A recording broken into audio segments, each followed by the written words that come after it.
Warm up? Why warm up before you run? Some people say yes, some people say no.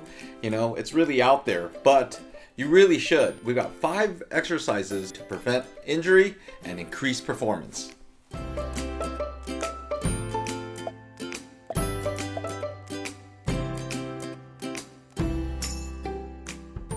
Hi Revivers, I'm Dr. Lin of Rehab and Revive Physical Therapy. Now, the arguments out there, we kind of spoke about running with warm-up or without warm-up. Whatever you do, that's up to you. Our goal here at Rehab and Revive is to injury prevent and also enhance performance. So what we have for you is that ability to time your muscle and your brain and time it together, because that creates a little protective mechanism. We call it feed-forward mechanism in our world. So that's something that's really important to continue as we prepare you to run. Now, the exercises that we're going to talk about have an ability to mobilize, stabilize not only your core muscles, but really enhance the ability to have your hips, knees timed better together. Now we're going to link these videos below. If you want more detail, we have those linked below. So stay tuned and check out these 5. All right, this is a very important diaphragmatic exercise. The diaphragm is so important in running because it's a shock absorber, it's a core stabilizer, and it wraps itself around. And that's the real big important thing. We want to get this thing to free up. We want to be able to help our timing for our breathing, get the full capacity of our lung, and really help our performance. So here we go. You want to inhale 50% of your breath and hold it for about 30 seconds. So it's going to look like this. So a full breath looks like this. I don't need that. So we want ability for us to use our diaphragm to push it up and down. So once again, it's like this. I half breathe, or half 50% capacity breath, and I hold my breath. And what I want to do is take that air pressure and move it down and up. I'm massaging a couple other things too. I'm massaging my organs and nerves, so it's a great exercise. And we'll link more below if you want more information about the wavy gravy. So once again,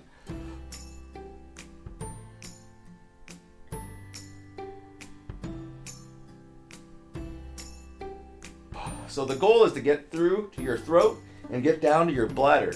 And you're trying to really stretch whatever's inside your rib cage to improve that function.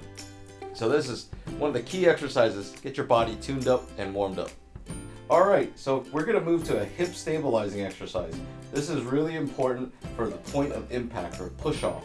Now, from the hip down, everything's connected. So it takes 3 times the impact your body to absorb at your hip joint, and then you can do things a little bit more effectively and efficiently.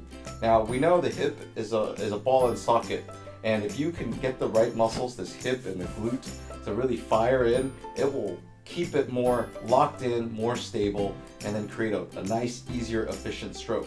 So what we're gonna need here, you could do this on your back right now, and what we're gonna do is you just need a strap that isn't elastic. So something firm. You use a towel as well. I like using this yoga strap. The whole goal is what you want to do is you want to tighten here first. Then you want to drive it down in an arc-like manner. So this is what it really should be doing if I wasn't resisting. But now I'm going to hold some resistance into it. I'm going to tighten my butt. And then I'm going to push down and really hold resistance. So it's going to shake for a little bit, kind of like what you're seeing right now. And this is like a involuntary shake. This is something that where my brain and my body really isn't connected. But once it does, and there it is, it's a little bit more stable, and I can keep pulling, and it's not gonna move or be as jerky around here. So now that's really important for that point of impact, like I said. And we really talk a little bit more about the timing with our walking video, so we'll link that as well, and you can watch how every step we're pushing and we're pushing and we're pushing. So check that out. All right, so we're back, and what we want to do is now we want to stabilize our knees. We did a great hip exercise. Now we need the knees to kind of be efficient in that timing. So this is called praying mantis. Out of functional manual therapy classes, we call it praying mantis. So what we want to do is increase the ability to stabilize that knee in that push-off as well. So what we're gonna look at now is the three muscles we're really trying to engage. You're gonna get this hamstring muscle, you're gonna get this calf muscle, and then you're gonna get a little bit of your quadriceps muscle. So that becomes your own internal knee brace, and it's gonna look like this. What you wanna do and how you set this up is you tuck your toes underneath your heels, and then you wanna think about lengthening it towards the back wall or the wall behind you. And then so what that's gonna do is lengthen your leg. So it's not just lifting your leg and going down, it's lengthening it through, and then you can engage all three muscles. The being in sync here is really important. So you wanna time all three muscles, and the real action is lengthening. So I'm gonna exaggerate the lengthening, but that's what we wanna do to get these muscles engaged. All right, so we're now gonna move to something to mobilize your spine. We've got a great warm up with the diaphragm exercise, but here's the next one. We wanna create a little bit of what they call the cat camel, or we call it arch and sag here. What we wanna do is be able to arch and sag. And you wanna be able to do it one digit or one segment at a time. Now, if it feels stuck somewhere, you want to be able to find where it's stuck. So step one is really to get that arch first, maintain that arch, and then find you rock forward or you rock backwards. Now, if you rock forward, you rock backwards, you're supposed to create a nice arch. Now, I feel it tighter a little bit more lower, which means I rock more forward. That's step one. Step two is actually now you're repositioning your legs with a little fishtail action of your legs. So over here feels more limited, not necessarily more painful, just more limited. So I'm gonna leave that there. That's step two. Now step three is a weight shift. You're weight shifting from left hand, left knee to right hand, right knee.